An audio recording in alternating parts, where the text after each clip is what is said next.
नमस्कार, मी मयुरी आणि आपण पाहत आहात 7 स्टार न्यूज।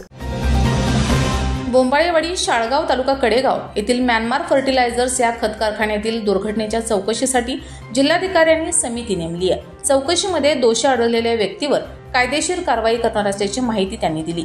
बोंबाळेवाडी शाळगाव तालुका कडेगाव येथील म्यानमार फर्टिलायझर्स या खत कारखान्यात 21 नोव्हेंबर रोजी स्फोट व वायुगळती झाली होती। त्यामध्ये 3 मृत्यू झाला असून 9 जण गंभीर जखमी झाले होते।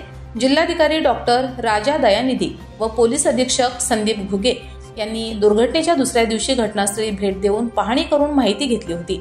जिल्हाधिकाऱ्यांच्या आदेशानुसार कंपनीला सील ठोकण्यात आलं असून उत्पादन बंद करण्याचे आदेश प्रदूषण नियंत्रण मंडळाने दिले आहेत। कंपनीचा वीज व पाणी पुरवठा बंद करण्याचेही आदेश दिले आहेत। जिल्हाधिकाऱ्यांनी दुर्घटनेच्या चौकशीसाठी समिती नियुक्त केली आहे। त्यामध्ये औद्योगिक विकास महामंडळ, प्रदूषण नियंत्रण कार्यालय आणि औद्योगिक सुरक्षा विभागाच्या अधिकाऱ्यांचाही समावेश आहे। जिल्हाधिकारी डॉक्टर दयानिधी यांनी सांगितलं की समितीने 15 दिवसात चौकशी अहवाल द्यावा असे आदेश दिले आहेत। दोषी आढळणाऱ्यांवर कारवाई करणार आहोत।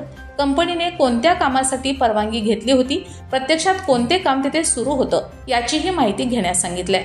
Bureau report 7 star news.